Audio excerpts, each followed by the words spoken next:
the United States and Iran remain locked in one of the most dangerous geopolitical standoffs in the world today. While both sides are publicly signaling a willingness to engage in dialogue and potentially avoid a full-scale war, the reality on the ground tells a far more complex and tense story. Military pressure, political mistrust, and conflicting diplomatic messages continue to shape a situation that could either move cautious negotiations or escalate into direct confrontation. Background of the standoff: for decades, relations between Washington and Tehran have been defined by hostility, sanctions, and regional rivalry. In recent months, these tensions have once again intensified, pushing the relationship to a critical point. The United States accuses Iran of destabilizing the Middle East through its regional influence, military capabilities, and alliances. Iran, on the other hand, argues that it is defending its sovereignty against U.S. pressure, economic sanctions, and military presence near its borders. This long-standing rivalry has now entered a phase where both sides are speaking the language of diplomacy, while simultaneously preparing for possible conflict. Signals of possible dialogue in a rare and notable development. Iran's top security official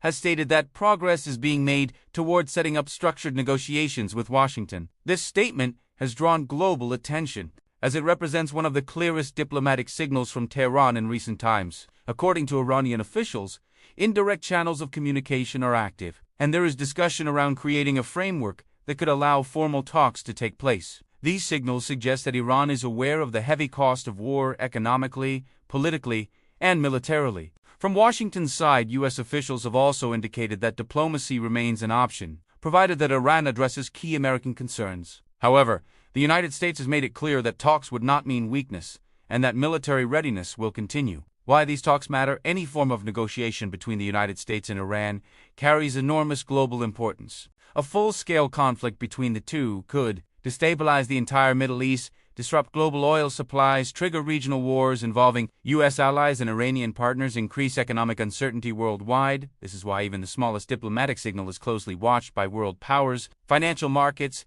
and regional governments. Contradictions in Iran's political messaging. Despite diplomatic signals from Iran's security leadership, there is a clear contradiction within Iran's political system. Iran's parliament has taken a far more aggressive stance by labeling all European Union military forces as terrorist groups. This move was a direct response to EU discussions and decisions related to Iran's Islamic Revolutionary Guard Corps, or IRGC. This decision sends a strong and hostile message not only to Europe, but indirectly to the United States as well. It reflects the influence of hardline factions inside Iran who remain deeply skeptical of diplomacy with Western powers. Internal divisions within Iran. Analysts believe these mixed messages highlight deep internal divisions within Iran's leadership.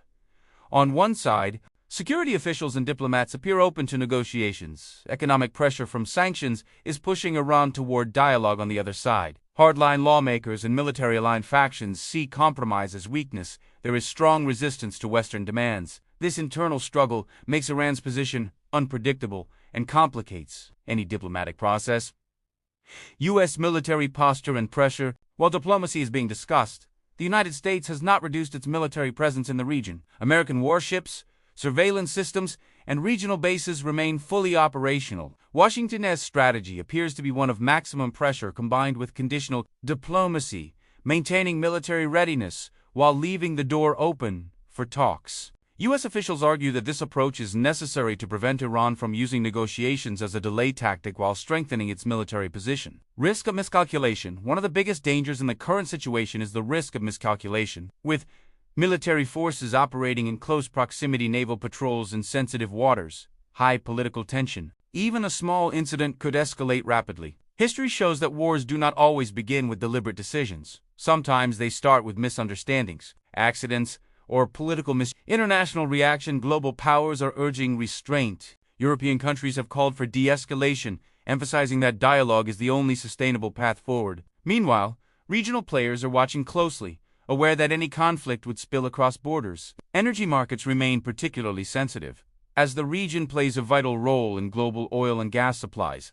Analysis, diplomacy, or delay. The key question remains: are these diplomatic signals genuine efforts toward peace, or simply tactical moves by both sides? Some experts believe both Washington and Tehran are trying to avoid war while strengthening their negotiating positions. Others warn that time is being bought, not peace. What is clear is that neither side wants to appear weak domestically or internationally. Conclusion: the current state of tensions between the United States and Iran is defined by a fragile balance: diplomacy on the surface, military readiness underneath. Progress toward negotiations offers a narrow window of hope. However, hostile political decisions, internal divisions, and regional pressures continue to threaten stability. As the world watches closely, the coming weeks will be critical in determining whether this standoff moves toward dialogue or toward confrontation.